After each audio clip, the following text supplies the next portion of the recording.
мавқеи рақами 10 дар ҳайат ҳамеша муҳим буд. Дар гузашта дар ин мавқеъ бозингарони бозисоз ва ташкилкунандаи ҳамла бозӣ мекарданд, вале имрӯз ин чиз қариб ки гум шудааст. Савол мешавад ки чаро?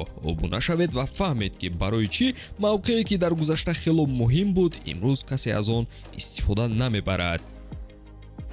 дӯстон, навори мо бо дастгирии ширкати 1x омода шудааст. рақобатҳои футболӣ ва дигар навъи варзишро бо хизматрасониҳо ва коэффициентҳои баланди ширкати 1x боз ҳам ҷолибтар гардонед. он ҷо регистратсия осон буда пардохт аз тамоми гӯшаи канори дунё бароятон дастрас мебошад. ана барои обуначиёни канали Фут бародарон бошад, иқдоми махсус омода намудаанд ки дар аввалин пардохт бо промокоди TouchFood ба ҳисоби шумо то $100 бонус дода мешавад. силкаи заруриро дар комментария мегузорем. ба ҳама муваффақият. мавқеи 10 барои нафароне буд ки ҳамеша саҳм дар ҳамлаҳо доштанд. бозингароне ки дар дриблинг, пасҳо ва зарбаҳо моҳир бошанд.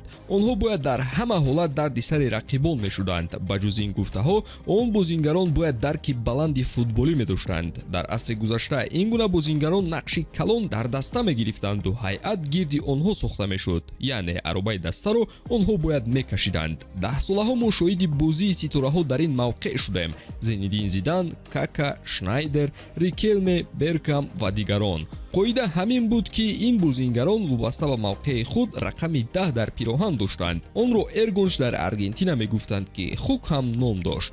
вазифаи асосии он пайваст кардани нимҳимоя ба ҳамла буд. тактикаи бозие ки дар охирҳои асри гузашта иваз шуд, нақши Хук дар ҳайат боз ҳам муҳимтар гашт. дар футболи муосир бошад мебинем ки пироҳани 10-ро аксар вақт дар маркази майдон мегузоранд. аслан ин рақам ва бозингаре ки дар он мавқеъ бозӣ мекунад, нақши махсус дар бозӣ надорад ва озод бояд ҳаракат намояду аз ҳунари инфиродиаш бештар истифода барад.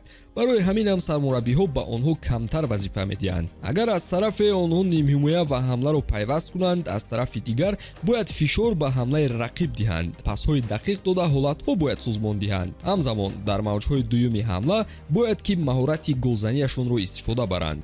озод будани онҳо маънои онро дорад ки дар хатти дифоъ ба онҳо вазифае дода намешавад. яъне бояд интизор шаванду тӯбро гирифта ба контрҳуҷум гузаранд. бо таҳаввулоти футбол дар ҳайат мавқеи нимҳимоятгари дифоӣ пайдо шуд ки дар мавқеи анъанавии рақами 10 ҷойгир шудааст.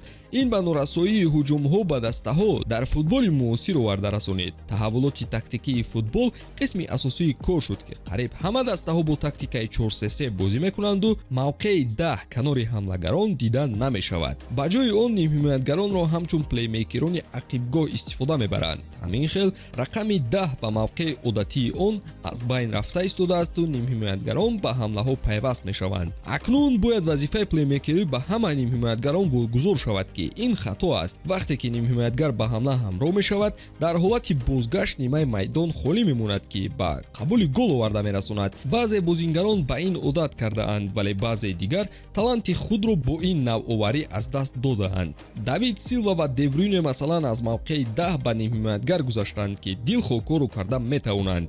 ин тағйиротро Гвардиола ба кор оварду муваффақ шуд. ё масалан Фирминио рақами 9 дуруғин дар Ливерпул буду Бернардо Силва бошад дар нимҳимоя ва вингерӣ бозӣ мекунад. аз тарафи дигар мо бозингароне мисли Месут Озил, Родригес ва Каутиньо дорем ки аслан бозингарони мавқеи 10 буданд, аммо бо таҳаввулоти футболӣ мавқеъ гум карданду дигар бозиашон бад шудан гирифт.